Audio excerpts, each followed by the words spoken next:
하나님 말씀 출애굽기 9장 22절에서 26절 말씀입니다.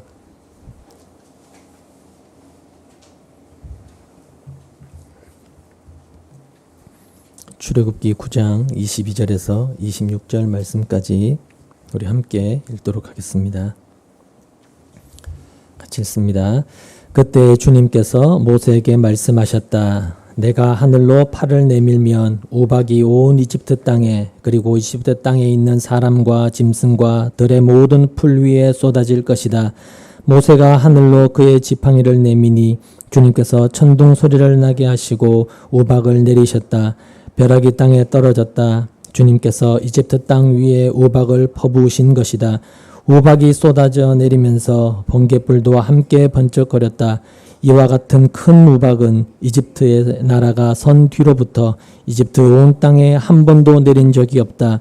이집트 온 땅에서 우박이 사람이나 짐승이나 할 것 없이 들에 있는 모든 것을 쳤다. 우박이 들의 모든 풀을 치고 들의 모든 나무를 부러뜨렸다.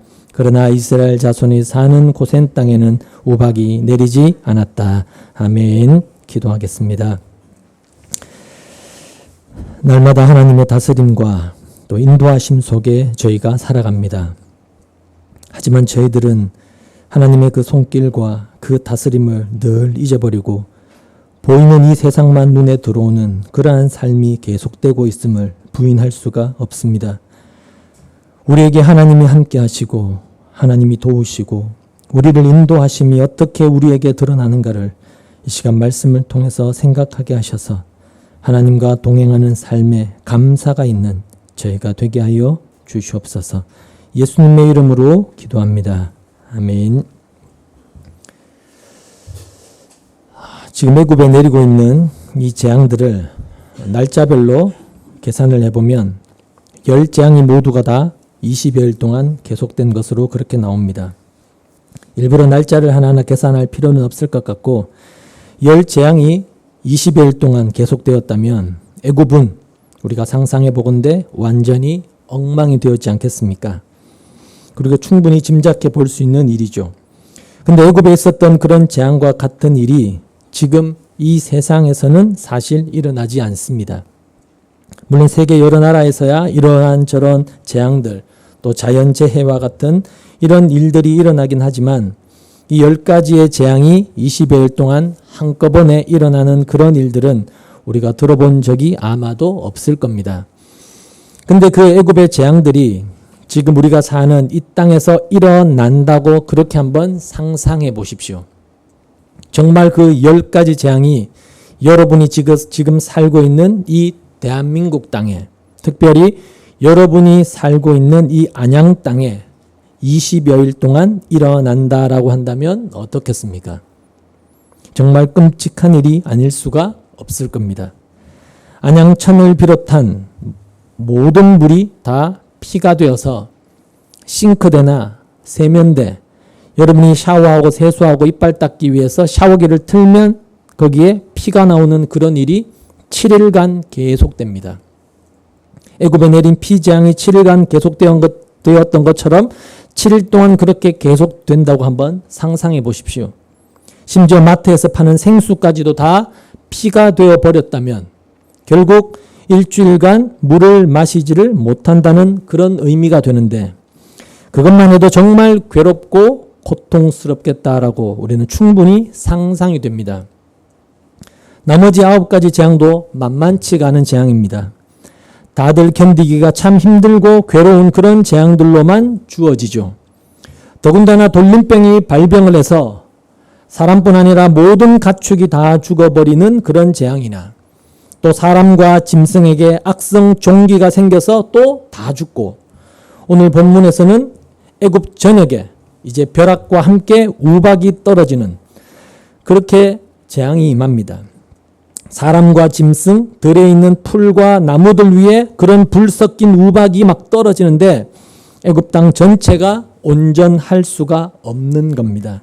정말 온 나라가 쑥대밭이 되고 폐허가 되었다고 할 정도로 엉망이 되었겠죠. 근데 우리는 그런 일들을 우리가 지금까지 경험한 적이 없고 또 내가 사는 곳에서 또 지금 이 시대에는 그런 일이 일어나지 않는다고 우리는 그렇게 믿고 있기 때문에 애굽에 내린 그 10가지 재앙이라고 하는 놀라운 일을 우리가 지금 성경을 통해서 듣고는 있지만 그런 재앙이 수천 년 전에 애굽이라는 그 나라에 있었다. 이걸 우리가 들으면서도 사실은 남의 일처럼 우리는 그렇게 들릴 수밖에 없는 것이고 또 그게 당연하다고 할 수가 있습니다. 애굽에 내린 그 재앙들을 우리가 들으면서 막 가슴이 아파온다거나 경각심이 생기는 그런 것은 아니라는 것이죠. 그렇기 때문에 우리가 애굽에 내린 이 10가지 재앙은 사실이다라고 이렇게 우리가 믿는다 할지라도 어쨌든 지금의 나와는 무관하다 이런 생각을 지을 수가 없는 것이죠. 근데 이미 말씀을 드린 것처럼 애굽에 내린 이 재앙들은 단순히 고통을 주기 위한 목적이 아닙니다. 만약에 그 애굽 재앙이 고통을 주기 위한 목적이라면 애굽 재앙을 겪고 있는 저들을 보면서 저들과 방불한 우리 자신을 보면서 어떤 고통을 받거나 고통을 느끼든가 해야 되는데 그런 반응이 우리에게 전혀 없지 않습니까?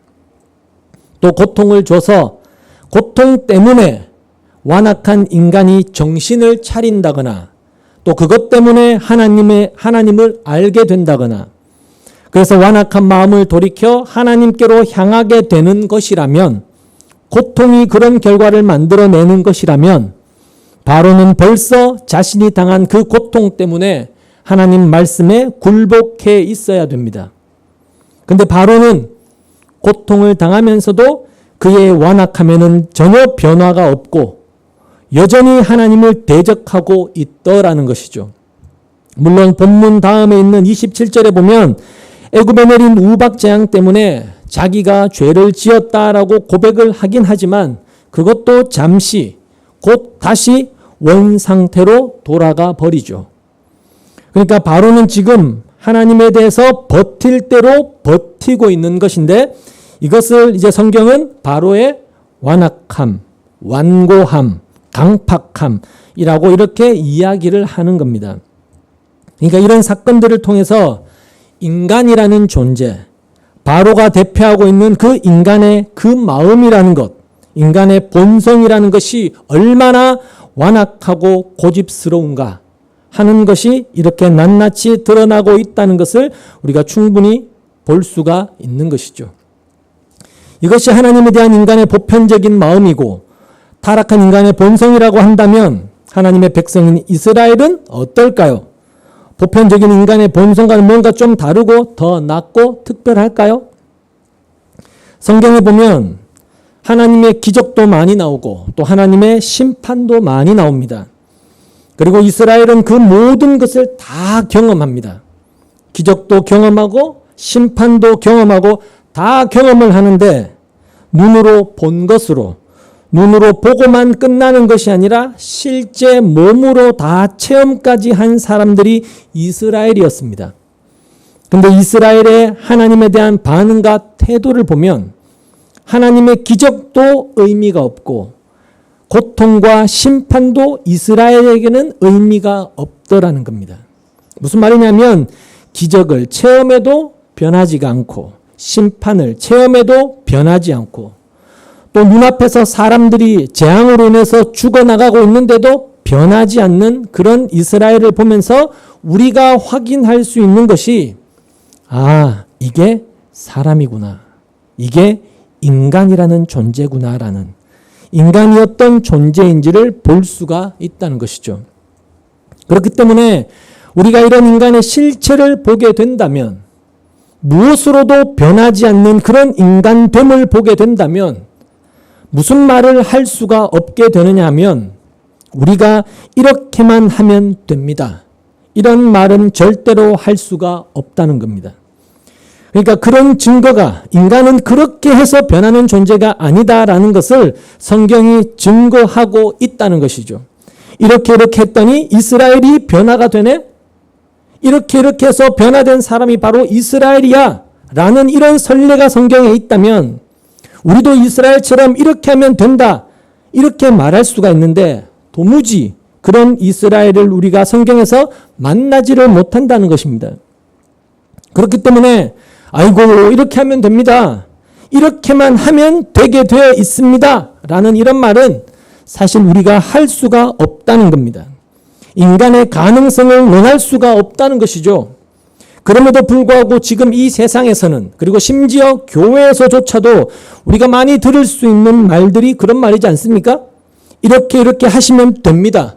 이렇게만 하면 얼마든지 되게 되어 있습니다. 라는 그런 말들을 우리가 너무 쉽게 많이 들을 수가 있다는 것이죠. 그러니까 그런 것들을 통해서 드러난 인간의 이 완악함이라는 것, 좀처럼 자신의 불가능함과 무능을 인정하지 않으려고 하는 이런 완악함을 보게 되는 것이고, 더 나아가 인간이라는 존재는 자기 힘으로 안 된다라는 것을 죽었다 깨어나도 모른다는 겁니다. 본성적으로 알지를 못한다는 것이죠. 그래서 내 힘으로 안 됩니다라는 이런 자신의 실체를 계속해서 부인하면서 인정하지 않고 있는 것이라는 거죠. 그렇기 때문에 만약에 누군가가 그렇다. 인간의 힘으로는, 내 힘으로는 안 되는구나. 이걸 내가 이제 알았다라고 그렇게 깨닫게 된다면 그것은 인간의 본성인 완고함이 깨어졌다. 완악함이 무너졌다라고 그렇게 설명이 되는 것이죠. 물론 그렇다고 해서 완고함이 그 사람에게서 전혀 안 나온다는 것은 아닙니다. 여전히 완고한 본성을 갖고 있지만 이제는 인간의 완악함이 무엇인지를 보게 되었다라는 것이죠. 나에게도 이 완고함이 있구나, 이걸 깨닫게 되었다는 것이죠. 이렇게 자기의 힘으로는 안 된다라는 것을 알게 되는 이것이 바로 성령을 받은 사람의 특징이라는 겁니다. 그것이 성령을 선물로 받은 하나님의 사람에게서 보일 수 있는 모습이다, 현상이다, 이렇게 이야기할 수가 있다는 것이죠. 왜냐하면 성령이 하시는 일이 바로 그 일이기 때문입니다. 자신의 죄와 그로 인한 자신의 불가능과 무능함을 보게 하셔서 하나님의 은혜를 구하게 하시는 그 일을 성령이 내주하셔서 하시기 때문이라는 거죠. 예수님이 십자가에 못 박혀 죽으시고 무덤에 장사되셨다가 3일 만에 이제 부활하셔서 40일간 이 땅에 계시면서 자신이 살아나셨다라는 그 일과, 그리고 하나님 나라의 일들을 전하시고 하늘로 가신 뒤에 약속하신 성령을 보내셨지 않습니까? 근데 예수님이 하늘로 가시고 성령을 보내셨다라는 것은 예수님께서 영으로 이 땅에서 계속 활동하신다라는 그런 뜻이 되기도 합니다. 비록 부활의 몸인 새 몸을 입으신 예수님은 승천하셔서 하나님 보좌 우편에 앉아 계시면서 우리를 위해 중보하고 계시지만, 그리스도의 영이신 성령을 보내어서 또 다른 보혜사를 보내셔서 이 땅에서 그리스도가 하셨던 그 일을 계속해서 진행해 가고 계시다는 것이죠. 그러니까 예수님은 하늘에만 계시고 이제는 성령님이 오셔서 일하신다, 이렇게 따로 자꾸 분리해서 생각하지 마시고 예수님이 영으로서 계속 일하고 계신다, 활동하고 계신다, 이렇게 보시면 된다는 것이죠. 따라서 그리스도의 영이신 성령이 오셨다라는 것은 예수님이 활동하신다, 예수님이 일하신다라는 뜻이 되는 것이고, 그 이야기는 우리가 일하는 것이 아니라 예수님이 계속해서 일하고 계신다라는 그런 뜻이 됩니다. 그리고 그 말의 의미는 너희가 일해서 되는 일은 없다라는 뜻이 되는 거예요. 만약에 너희가 일해서 된다면 내가 올 필요가 없지 않느냐, 이런 뜻이 된다는 것이죠. 예수님의 그 죽으시면서 마지막으로 하신 말씀이 뭐죠? 예수님이 십자가에 달려 죽으시면서 마지막으로 하신 말씀이 다 이루었다라는 말씀이었습니다. 다 이루었다라는 그 말은 예수님이 이제 다 이루셨으니까 예수님이 하신 일은 다 끝났고 이제 남은 것은 우리가 할 일만 남았다라는 그런 뜻이 아닙니다. 예수님이 다 이루셨으니까 주님은 이제 할 일이 없고 그분이 하실 일은 다 했으니까 그럼 이제는 내가 해야 되겠네. 내가 해야 할 일만 남았네. 그렇게 이해하시면 안 된다는 겁니다.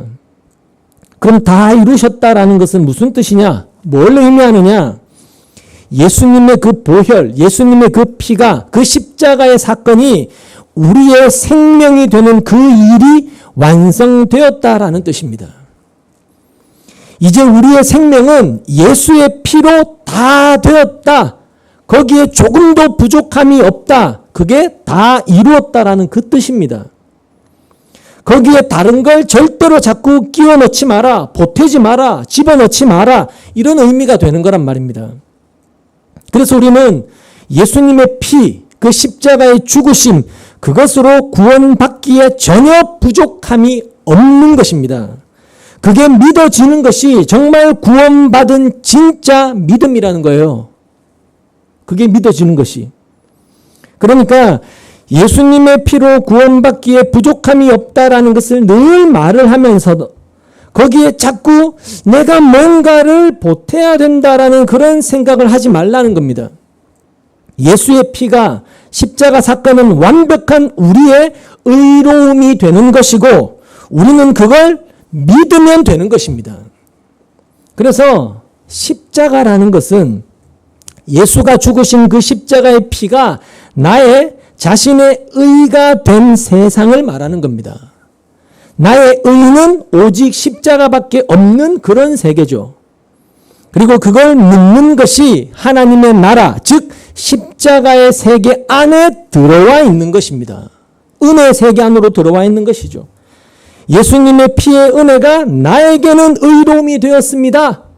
예수님의 피만이 나의 의로움입니다. 그래서 십자가 세계에서는 그 누구도 나에게 의로움이 있다라는 그런 말을 할 수가 없는 겁니다. 자신의 행함을 가지고 자신의 의로움을 드러낼 수가 없단 말입니다. 그게 십자가를 믿는 그 십자가 세계 안으로, 은혜 세계 안으로 들어왔다는 증거가 되는 거예요. 십자가를 알기 전에는 그래도 내가 뭔가 의로운 일을 좀 했다고, 남다른 실천이 좀 있었다고 생각이 되는데, 내가 뭔가 신앙적으로 좀 좋은 일, 많은 일을 했다고 생각이 들었는데, 십자가를 알고 나니까, 그 은혜로 그 십자가의 세계로 들어가고 나니까, 내 의는 없더라. 내가 의롭다고, 남다르다고 생각했던 것들이 의가 아니더라. 그걸 보게 되는 것이죠. 그게 바로 십자가에 대한 깨달음이라는 겁니다. 제대로 된 깨달음. 근데도 우리는 내가 한 일이 그래도 믿음의 실천이 아니냐 이렇게 자꾸 이야기하면서 내가 한 일에 자꾸만 의미를 두고 싶어 하죠. 또 뭔가 좀 가치를 두고 싶어 해요. 그래야 그것이 나에게 점점 쌓여서 나중에 내가 원하는 복도 받고 심지어 죽어서 천국 가서 상급도 많이 받을 수 있으니까 그러한 미련을 버리지를 못하는 겁니다. 바로 이런 우리에게, 이런 인간에게 예수님의 그 피의 공로, 그 십자가의 은혜만 생각하고 그 피만 믿고 의지하도록 돕기 위해서 영으로 오신 분이 바로 예수 그리스도시고, 그것이 바로 주님의 일하심이고 성령의 일하심이다. 이렇게 보시면 된다는 것이죠. 근데 우리가 이런 사실을 많이 들어서 너무 잘 알고 있지만 실제는 믿지 않으려고 한다는 증거가 뭐냐면, 아니 십자가의 은혜만 생각하고 믿는 일은 내 힘으로도 내 의지로도 얼마든지 할 수 있는 일인데, 믿기만 하면 되는 그 쉬운 일은 내가 얼마든지 할 수 있는 일인데 왜 자꾸 성령이 오셔서 해야만 된다라고 이야기하느냐, 이런 생각이 자꾸 든다는 겁니다. 나도 얼마든지 할 수가 있는데 왜 자꾸 무능하다고, 불가능하다고 이야기하느냐는 거죠. 그러니까 성령이 일하지 않고서는 인간으로서는 절대로 불가능한 일인데 그걸 불가능한 것으로 좀처럼 인정하지를 않는 것이고 자신의 가능성을 절대로 포기하지를 않는 것이죠. 또 한편으로는 십자가에서 다 이루신 그 예수님에게로 자신의 모든 행위를 옮겨버리는 이것을 인간 본성이 잘 받아들이려고 하지를 않습니다. 거부하는 거죠. 자신을 부인하고 싶지 않고 자기를 인정하고 싶어 하는 거죠. 왜냐하면 예수님의 일하심, 예수님의 공로, 그것만 강조하면 결국 나는 아무것도 안 하고 가만히 있어도 된다라는 그런 뜻이 되어버리기 때문에 믿기만 하면 된다는 것에 대해서 뭔가 자꾸 부족해 보여요. 믿기만 하면 된다는 말에 자꾸 부족해 보이고, 그래서 잘 받아들이려고 하지를 않습니다. 믿는 거기에다가 뭔가 조금이라도 더 보태야 한다라고 생각을 자꾸 하는 거예요. 인간의 본성이라는 것이.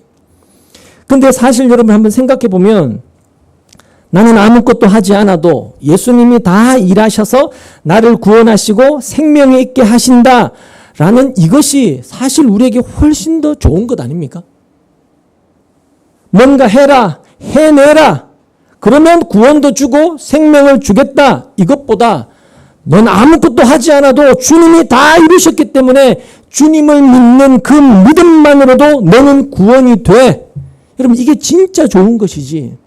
구원받기 위해서 네가 해야 될 일이 있다, 이걸 해야 구원이 된다, 이것은 사실 더 힘든 일이지 좋은 일이 아니지 않습니까?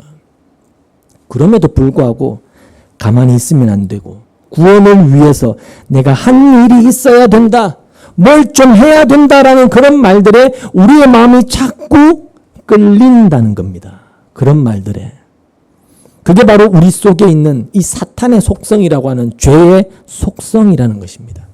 내가 할 수 있고 나의 행위가 좀 가치 있는 것으로 드러나고 싶어하는 그런 생각이 있는 것이죠. 그래서 이 순전한 복음을 인간은 맨정신으로는 잘 받아들이지를 않으려고 하는 겁니다. 그래서 자꾸 드는 생각이 아무것도 하지 않는데 이걸 믿음이라고? 내가 이렇게 가만히 있어도 이걸 신앙생활이라고 할 수 있을까라는 이런 의구심이 자꾸만 드는 겁니다. 그러다 보니 뭔가 조금이나마 내가 한 것이 있다고 확인이 되는 것을 사람들은 더 좋아하게 됩니다. 그걸 보고 위안을 삼고 안정감을 갖는 것이죠. 예수님이 일하신 것도 맞지만 나도 가만히 있으면 안 되지 않느냐, 이런 생각이 자꾸 드는 거죠. 예수님이 하실 일이 있고 또 내가 할 일이 따로 있다, 그런 생각들을 사람들이 많이 갖고 있는데 그게 바로 십자가의 세계가 어떤 것인가 라는 것을 제대로 모르기 때문에 그런 생각에 붙들릴 수밖에 없다는 것입니다. 근데 또 보면 그렇게 뭔가 해야 된다고 하면서도 제대로 하지 않죠. 제대로 뭔가 하면서 그런 말을 하면 그나마 이해가 좀 되는데, 마음은 원인데 육신이 약하다라는 그 뜻도 제대로 알지 못하는 그런 말들로 자기를 변명하고 핑계나 대면서, 그러면서도 입으로는 자꾸 해야 된다는 그런 틀을 버리지를 못하는 거죠. 그래서 지금의 교회는 내가 남보다 뭔가 일하는 것이 없다고 보이면, 자기 자신이 그렇게 보이면 그걸 부끄러워합니다. 부끄러운 신앙으로 여기죠. 게으른 신앙이다, 신앙생활이 너무 안일하다, 나태하다, 이렇게 치부하면서 내가 남에게 그런 말 듣는 것을 부끄러워하고 자존심 상해하고, 그래서 그런 말을 내가 안 들으려고 또 뭔가를 자꾸 하려고 하게 되죠. 그래서 결국 봉사를 하건 헌신을 하건 신앙행위를 하든지 간에 그게 좋아서도 아니고 기뻐서도 아니고 뭔가 감사함 때문도 아니고, 보면 신앙이 게으르다, 나태하다, 이런 말 안 들으려고 열심히 하는 것 같다는 겁니다. 다 그런 건 아니겠지만 사실 그런 게 없다고 할 수가 없지 않겠습니까? 내 신앙 자존심을 지키려고 하고 남들에게 좋은 평가 받으려고 하고, 그래서 뭔가 남보다 더 나은 신앙이라는 것을 보여주고 싶어하는 그런 속성이 그 속에 깔려 있는 것이죠. 자기야 주를 위해서 한다고 하지만 정작 그것은 주를 위한 것이 아니라 예수를 부인하는 것이 된다는 걸 아십니까? 말이 나온 김에 그럼 부끄러운 신앙이 뭘까요, 도대체? 부끄러운 신앙이 뭐길래 사람들이 그렇게 부끄러운 신앙이 안 되려고 그렇게 열심히 뭘 하려고 하는 걸까요? 당당한 신앙인이 되기 위해서 그렇게 막 몸부림을 치는 걸까요? 성경에는 나오지도 않는 말인데. 사람들은 자꾸 부끄러운 신앙, 부끄러운 구원, 이런 말들을 많이들 한다는 겁니다. 대개 신자들은 다른 사람이 하는 것과 또 내가 하는 것을 자꾸 비교하게 돼요. 비교를 해서 저 사람보다 내가 좀 못하는 것처럼 보이면 내가 참 신앙이 참 부끄럽다, 죄송스럽다, 뭐 이런 느낌이 자꾸 드는 거죠. 근데 그건 성경의 이야기가 아니라는 겁니다. 성경에는 그런 내용이 없고 성경이 말하는 부끄러움이라는 것은 따로 있습니다. 수치스러운 것은 따로 있단 말입니다. 계시록 16장을 한번 찾아보시죠.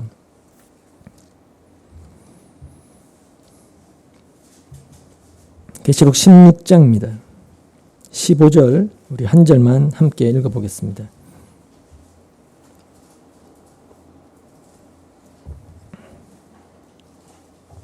계시록 16장 15절입니다. 같이 보겠습니다. 시작. 보아라, 내가 도둑처럼 올 것이다. 깨어 있어서 자기 옷을 갖추어 입고 벌거벗은 몸으로 돌아다니지 않으며 자기의 부끄러운 데를 남에게 보이지 않는 사람은 복이 있다. 개역 개정으로 제가 한번 더 읽어드릴게요. 보라, 내가 도둑같이 오리니 누구든지 깨어 자기 옷을 지켜 벌거벗고 다니지 아니하며 자기의 부끄러움을 보이지 아니하는 자는 복이 있도다. 이렇게 말씀합니다.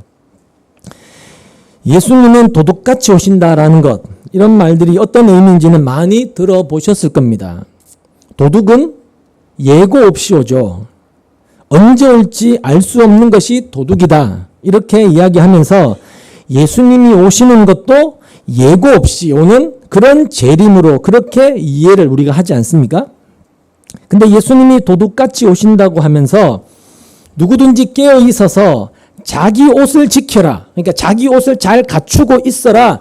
이렇게 말씀을 하십니다. 옷을 지키지 않는 것, 옷을 갖추어 입지 않는 것을 그러면서 벌거벗은 몸으로 돌아다니는 것이라고 하고 그건 자신의 부끄러움을 나타내어 보이는 것이다 라고 말씀을 하세요. 이게 무슨 말일까요? 벌거벗은 것은 부끄럽다라는 것은 누구에게나 인간이라면 다 가지고 있는 감정일 텐데 물론 그렇지 않는 사람도 있습니다. 예전에 뉴스에 어떤 마을에 생긴 누드 펜션 때문에 마을 주민들이 데모하는 그런 뉴스를 본 적이 있는데 수십 명이 모여서 벌거벗고 다녀도 전혀 부끄럽지 않는, 진짜 그런 건지는 모르겠는데 그런 경우도 사실상 있기는 합니다. 그러니까 모든 사람들이 다 벌거벗은 것을 부끄러워한다 이런 것은 아닌 것 같습니다. 장소에 따라서 목욕탕 가면 안 부끄럽잖아요. 그죠? 장소에 따라서 또 사람에 따라서 부끄러움이 안 되는 그런 경우도 있지 않습니까? 그리고 창세기 2장 끝에 보면 남자와 그 아내가 둘 다 벌거벗고 있었으나 부끄러워하지 않았다 이렇게 말씀을 해요. 그리고 이걸 우리는 인간이 죄 짓기 전에는, 그러니까 타락하기 전에는 부끄러움이 없었다 이렇게 이해를 하는데 그건 얼굴이 두꺼워서 부끄러움을 모른다는 의미가 아니고 서로 비교하는 그런 것이나 자존심이라는 것이 전혀 없었기 때문에 부끄러움이 없다 그렇게 해석할 수가 있는 것이죠. 근데 계시록에서 지금 말하고 있는 그 옷을 벗고 또 뭐 벗고 벌거벗고 다니고 부끄러움을 보이는 이런 문제는 지금 우리가 뭐 입고 있는 옷을 입고 벗고 하는 그런 의미로 이야기하고 있는 것이 아닙니다. 또 한 구절 찾아볼까요? 관련해서 로마서 13장을 한번 찾아보시죠. 13절 14절을 보시겠습니다. 로마서 13장 13절 14절입니다.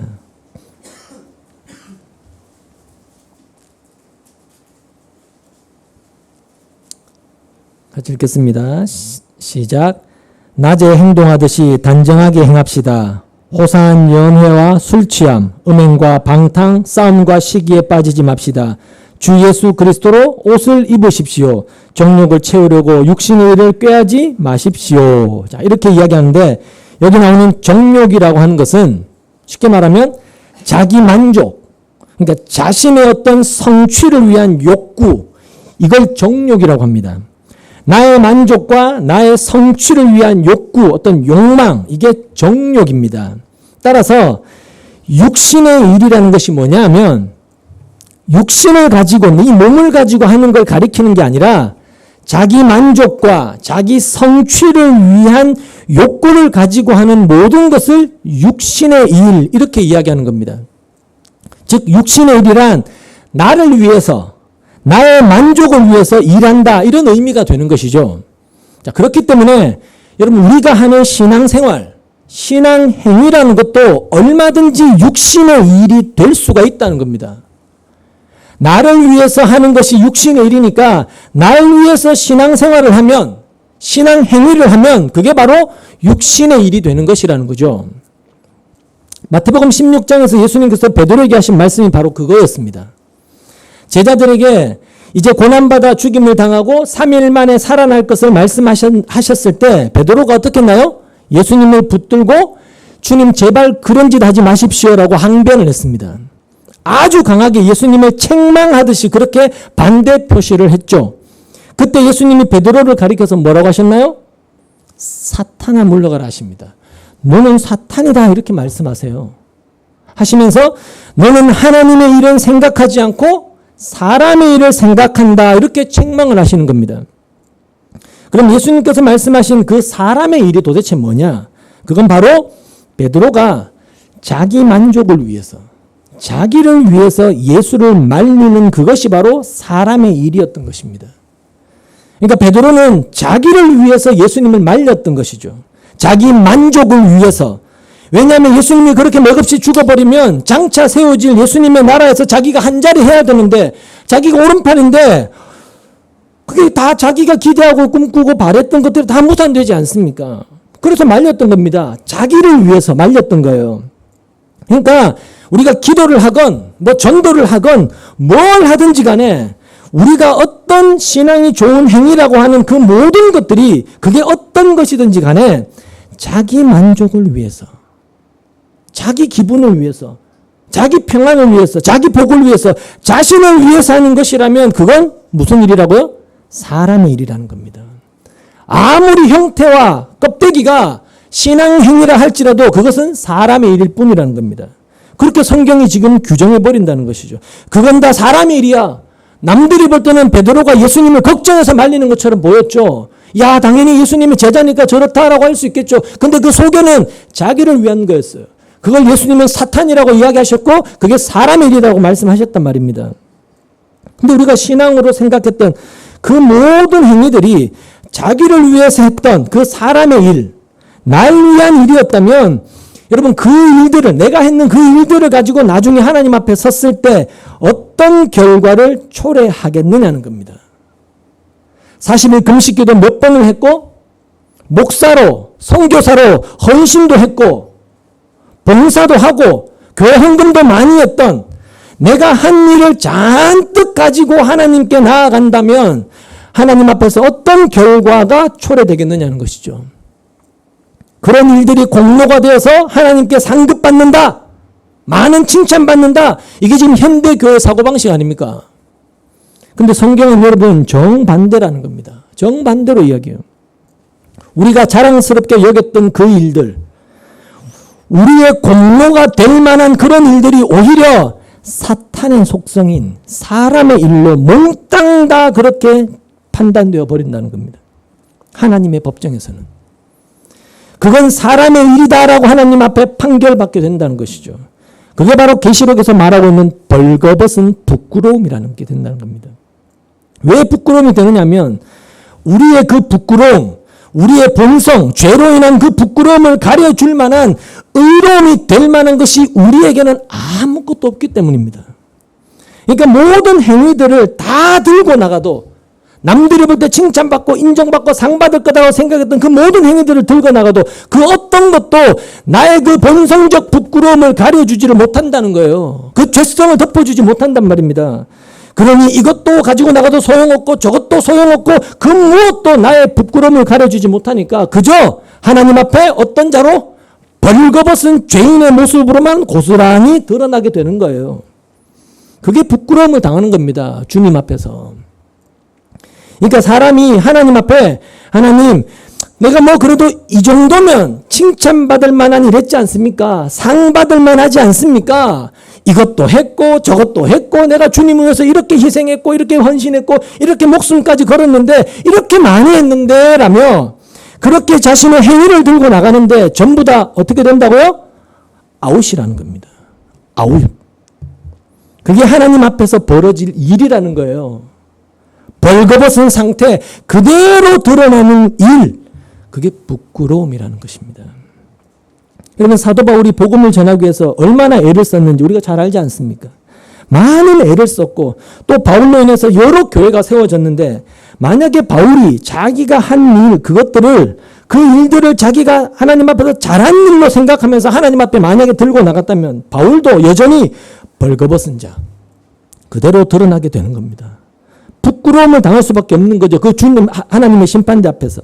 근데 바울은 그걸 잘 알았던 겁니다. 그래서 나는 예수로 옷 입지 않으면 나는 부끄럽고 수치스러운 존재다. 이걸 그가 알았기 때문에 그가 말년에 그가 고백했던 고백이 위대한 고백이 뭔가요? 나는 죄인 중에 죄인이다. 괴수다. 우두머리다. 라고 그런 고백이 나올 수밖에 없었던 것입니다. 그럼 벗은 자로 부끄러운 자로 서지 않기 위해서는 어떻게 해야 되느냐? 답이 뭘까요? 예수 그리스도로 옷 입으라는 것이죠. 그게 답이라는 겁니다. 왜냐하면 그리스도의 그 피의 은혜가 우리의 모든 부끄러움을 다 가려주는 유일한 의가 되니까 다른 거 다 필요 없고 예수로만 옷 입어라. 그럼 너는 옷 입은 자로 하나님 앞에 서게 될 것이다. 부끄러움을 당하지 않게 될 것이라는 것이죠.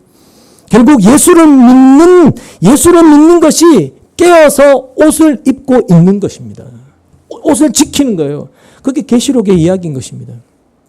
그러니까 우리가 신앙생활을 하면서 뭘 해야 하는 그런 것에 마음 쓸 필요가 없고 단지 옷을 지키는 것. 옷을 입고 있는 그것에만 마음을 쓰면 된다는 거예요. 예수님의 십자가 피의 은혜만 믿고 나아가면 된다는 것이죠. 그냥 그렇게 사시면 된다는 거예요. 근데 사람들은 그걸 너무 쉽고 가볍게 여겨버리기 때문에 야 그것만으로 되겠냐.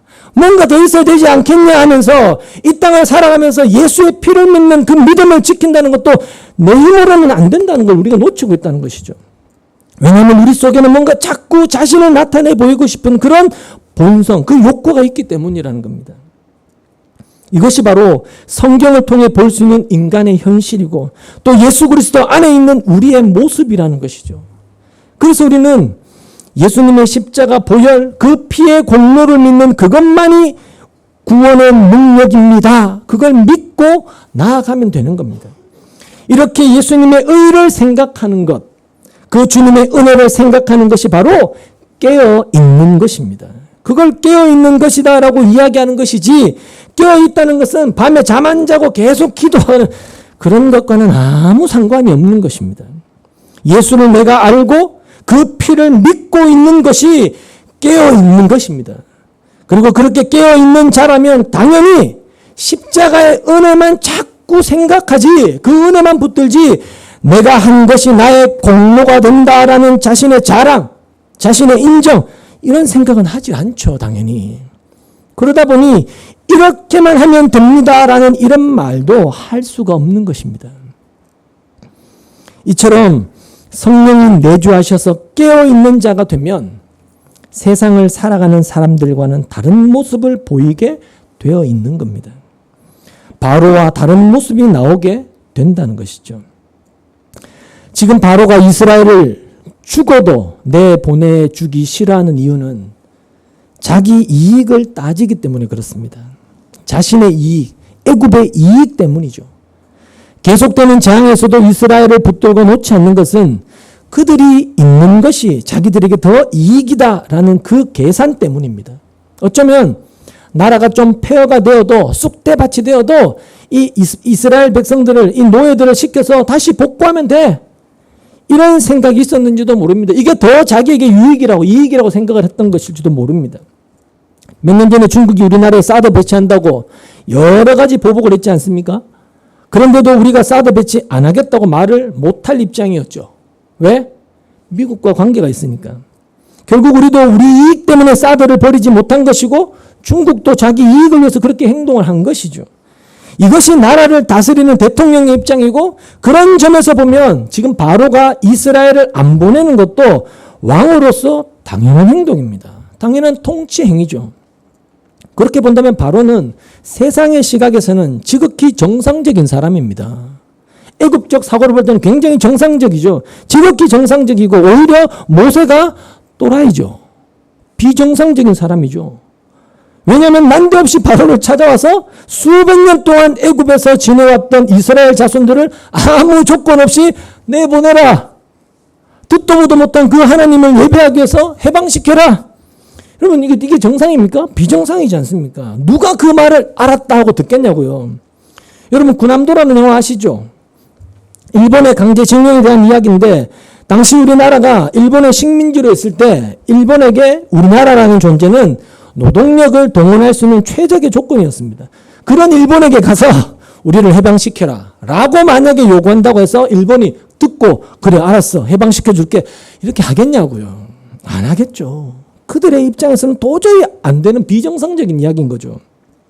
그래서 제가 자기를 위해서 신앙생활을 하는 것은 사람의 일이고 그래서 잘못된 신앙이라고 비판을 하긴 하지만 바로와 같은 마음에서 바로와 같은 그 생각에서 생각해 보면 자기를 위해 사는 것은 지극히 당연한 겁니다, 여러분. 세상의 관점으로 세상의 시각으로 볼 때는 인간의 본성적으로는 지극히 당연한 거 자기를 위해 사는 것은. 그래서 지금의 기독교인들이 자기 이익을 위해서 자기 만족을 위해서 교회를 찾고 또 신앙생활을 해나가는 것이 이상한 것이 아니라 당연한 것이고 오히려 그걸 반대하고 틀렸다고 비판하는 것이 비정상이죠. 세상 시각으로 볼 때는. 복음을 안다는 사람들 그들이 진짜 비정상인 것이죠. 근데 세상 시각으로 볼 때는 정상적인 그 모습이 하나님이 보실 때는 패역한 완악한 인간의 모습이라는 겁니다. 하나님의 시각에서는. 그래서 우리는 하나님 시각에서 봐야 되기 때문에 세상 시각에서 볼 때는 비정상으로 보여도 우리는 하나님 시각에서 세상을 보고 판단할 수밖에 없는 것이죠.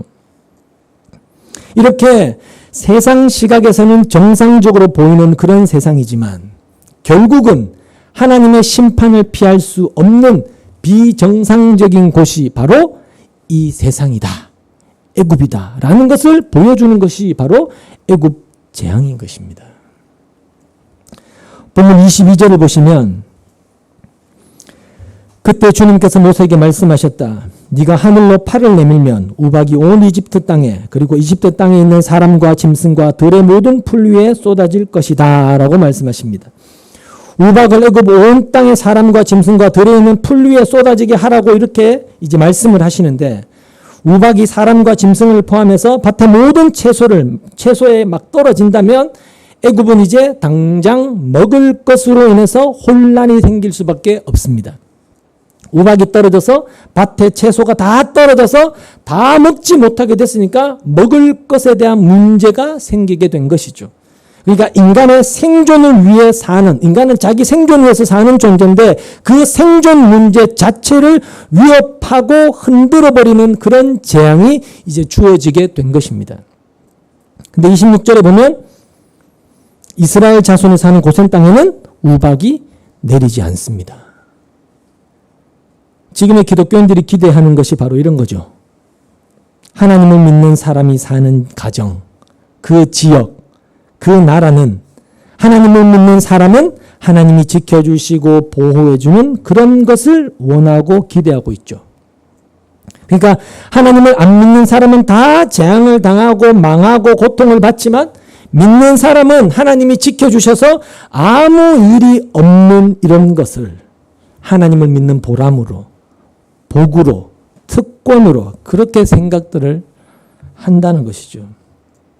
우박이 내려서 애굽 온 땅은 엉망이 되고 먹을 것이 없게 됐는데 하나님을 믿는 이스라엘이 사는 그 땅만 무사하다면 할 말이 참 많겠죠. 이스라엘 입장에서는. 봐라 우리를 하나님이 우리를 지켜주시지 않느냐라며 할 말이 얼마나 많겠습니까? 지금 간증하는 것들이 대부분 이런 내용들 아닙니까? 그리고 사실 우리도 말은 그렇게 하지 않지만 세상을 향해서 이런 경험이 있었으면 하죠. 세상을 향해서 믿는 나를 봐라. 우리 가정을 봐라. 복 받고 잘 살지 않느냐. 이런 소리 하고 싶어 하는 그런 마음이 다 우리 안에 있죠. 우박이 떨어져서 온 나라가 다 엉망인데 믿는 자의 가정은 무사하고 이 예배당은 무사하다면 그러면 하나님을 이야기하기가 참 좋지 않겠습니까?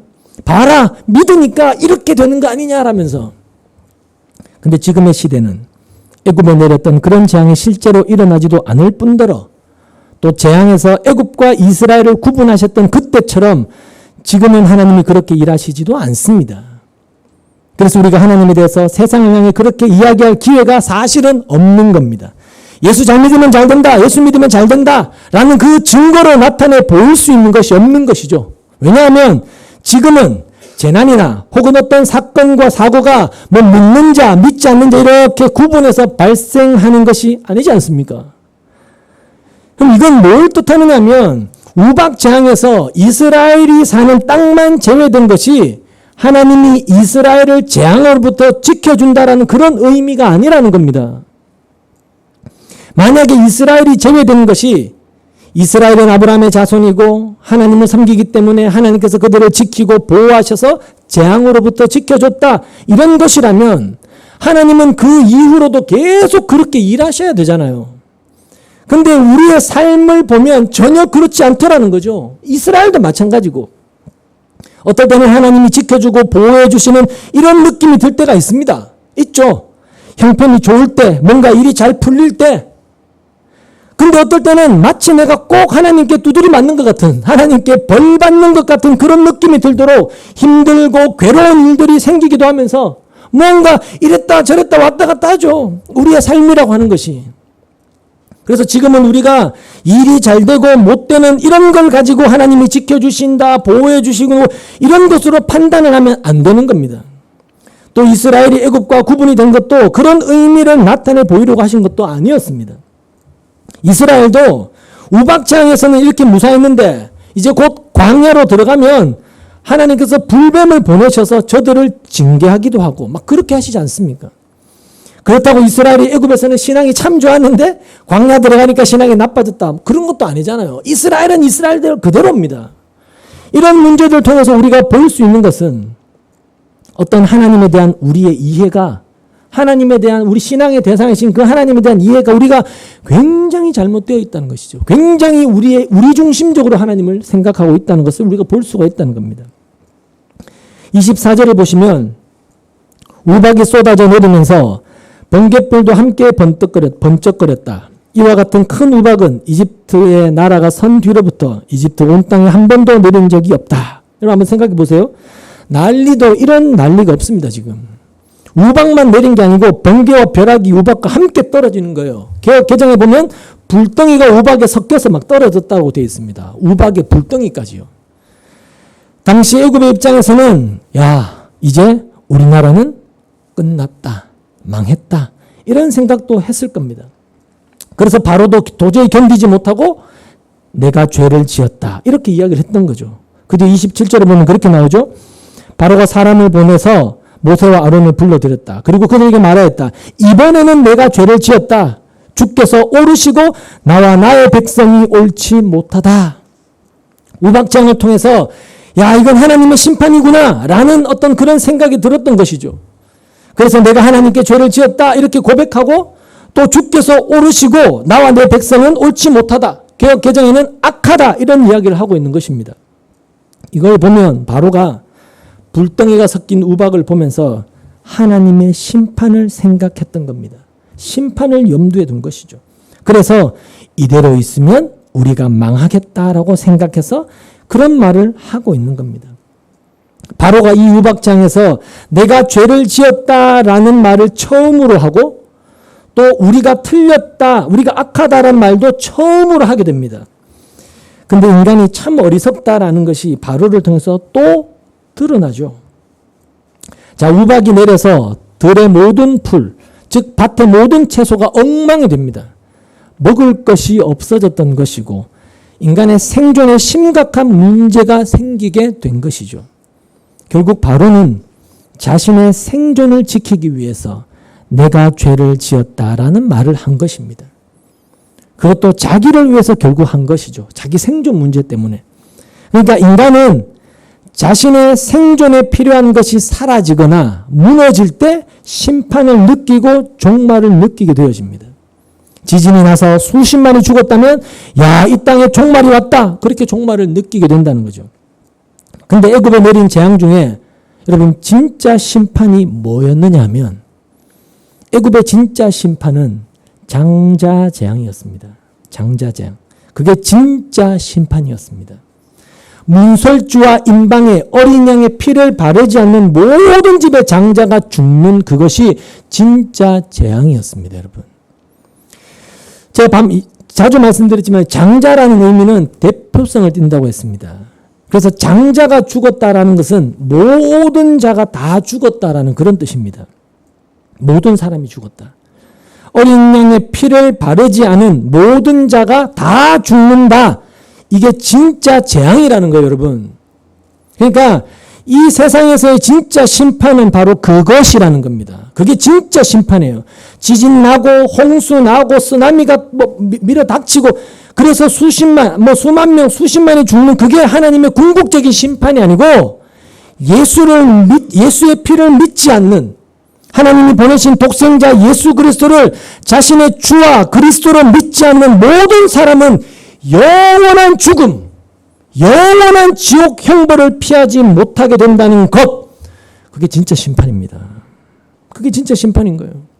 그리고 그 진짜 심판은 개인적 종말인 그 육체의 죽음으로 시작이 되어서 마지막 날 예수님이 다시 오시면 이루어지게 되는 것입니다. 마찬가지로 지금 우박재앙은 그 마지막 심판, 최후에 있을 어린 양의 피를 문설주와 임방에 바르지 않으면 모두가 죽게 되는 그 장자재앙, 그 진짜 심판을 앞두고 있는 거예요. 그처럼 우리가 이 땅을 살아가면서 먹고 사는 생존의 문제를 비롯해서 가정의 문제, 자녀 문제, 부부관계 문제, 아니면 개인의 건강의 문제, 경제적인 문제, 국가나 사회 문제뿐만 아니라 지구온난화로 인한 급변하는 기후 문제, 그로 인한 심각한 자연재해와 같은 수많은 힘들고 괴로운 일들을 많이 만나게 되는데 우리는 바로 그 진짜 심판을 앞두고 있다는 것입니다. 그 최후의 심판을 앞둔 자로 기다리는 자로 살아간다는 것이죠. 예외 없이. 그렇기 때문에 진짜 심판을 향해 가는 그런 우리의 현실에서 그 어린 양의 피를 문설주와 임방에 바른다는 것, 이게 다른 말로 무슨 말인가요? 예수를 나의 주와 그리스도로 믿는다는 이것만이 우리의 뭐가 돼요? 생명이 되는 것이죠. 여러분이 살 수 있는 유일한 길은 그 길밖에 없다는 거예요. 근데 그 최후의 심판이 지금 우리의 생존 문제에 아무런 영향을 주지 않고 있습니다. 그렇죠? 예수님의 십자가, 예수의 십자가를 믿냐 안 믿냐라는 이것이 지금 여러분의 생사에 아무런 영향을 끼치지 않잖아요. 무슨 영향을 끼쳐주나요? 예수 믿는다고 여러분이 당장 죽고 예수 안 믿으면 살고 이런 게 있나요? 없잖아요. 그래서 사람들은 그 최후의 심판을 무시해버리는 거예요. 심지어 예수를 믿는다고 하는 사람들조차도 자신이 믿는다고 하는 그 믿음보다 보이는 현실을 더 우선으로 그걸 더 가치로 여기면 살아가잖아요. 지금 내가 사는 이 현실의 삶이 걱정 근심 없고 원하는 대로 일 술술 잘 풀리고 그래서 편안하고 안정적이고 안락한, 그래서 남부럽지 않게 잘 살고 그렇게 만족을 누리면서 사는 것이 행복인 것처럼 착각하고 있기 때문에 진짜 심판이 있다는 것, 그 심판이 하루하루 하나님의 시간 속에서 다가오고 있다는 것, 이걸 잊고 사는 겁니다. 그 죽음이 내 문 앞에 와 있다는 것도 놓치고 있죠. 근데 신자는 그런 사람이 아니라는 겁니다. 진짜 하나님이 주신 참된 믿음을 소유한 신자라면 그가 생각해야 될 것은 장차 주어질 진짜 심판이 있음을 알기 때문에 그 심판을 늘 생각하게 되어 있다는 거예요. 현실 속에 떨어지고 있는 그 불 섞인 우박들을 보면서 그 최후에 있을 그 진짜 심판을 생각해야 되는 것이죠. 그 심판에서는 예수의 피를 믿지 않는 자는 다 죽는다. 어린 양의 피를 바르지 않는 자는 예외 없이 다 죽는다. 영원한 형벌에 던져진다. 이걸 믿고 살아가야 되는 것입니다. 그게 신자다운 거예요. 여러분 잘 아시는 요한복음 3장 16절에 보면 성경은 이렇게 선언하죠. 하나님께서 세상을 이처럼 사랑하셔서 외아들을 주셨으니 이는 그를 믿는 사람마다 멸망하지 않고 영생을 얻게 하려는 것이다. 하나님께서 아들을 세상에 보내신 것은 세상을 심판하시려는 것이 아니라 아들을 통하여 세상을 구원하시려는 것이다. 아들을 믿는 사람은 심판을 받지 않는다. 그러나 믿지 않는 사람은 이미 심판을 받았다. 그것은 하나님의 독생자의 이름을 믿지 않았기 때문이다. 심판을 받았다고 하는 것은 빛이 세상에 들어왔지만 사람들이 자기의 행위가 악함으로 빛보다 어둠을 더 좋아하였다는 것을 뜻한다. 악한 일을 저지르는 사람은 누구나 빛을 미워하며 빛으로 나오지 않는다. 그것은 자기 행위가 드러날까 보아 두려워하기 때문이다. 그러나 진리를 행하는 사람은 빛으로 나온다. 그것은 자기 행위가 하나님 안에서 이루어졌음을 드러내려는 것이다. 무슨 말인가? 자기 행위가, 즉 어두움에 속한 자신의 실체를 성령이 깨닫게 하시는 그 은혜로 깨닫고, 그래서 빛이신 하나님의 독생자 예수 앞으로 나오게 되는 그 믿음의 행위는 하나님이 베푸신 구원의 은총이다라고 성경은 이야기하면서, 그 빛으로 나오지 않는 사람, 예수께로 나오지 않는 이런 자는 이미 심판을 받았다라고 선언을 한다는 것입니다. 그러니까 예수를 믿지 않는 것이 진짜 심판이다. 예수를 믿지 않는 것은 이미 심판을 받은 것이다 라고 성경이 이렇게 선언하고 있기 때문에, 내가 예수의 피를 믿고 의지한다는 그 자체가 바로 뭘 의미해요? 심판에서 건져졌다는 증거고 구원받은 증거가 되는 거예요.